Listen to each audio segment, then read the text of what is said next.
Welcome to Friday Refresh, brought to you by the Helping Healing Humor podcast with Ben and Travis.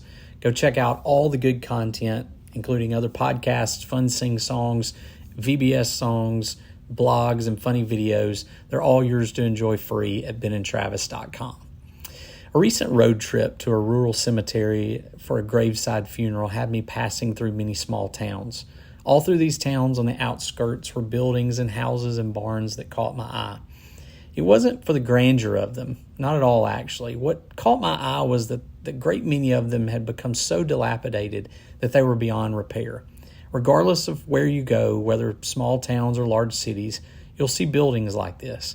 Many years ago, I went to Scotland on a mission trip and had the opportunity to see several castles. Most of them would have been dated back to times before my country of citizenship even existed. Yet some could nearly be lived in. I'm sure many are, but many were in ruins.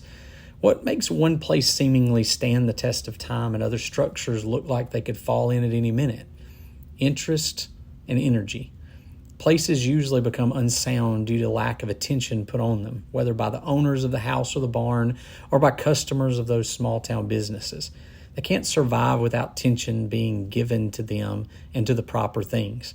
Energy must be spent up front in preventing decay and erosion, because there comes a time when building has so much structural damage that it can't be salvaged.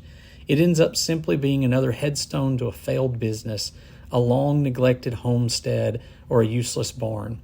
When we look at our homes and our relationships, much of the same applies. I've seen a lot of people that spent years giving no attention to their marriage and their family life, only to stand looking at the crumbling walls of connection and wondering how it got to this place. It got there because of lack of interest and energy. Many people also find themselves looking at the spiritual lives in the same way. They stand staring at spiritual barns where God meant for there to be treasure stored, only to see barns whose walls have collapsed and spiritual harvest being destroyed. Why?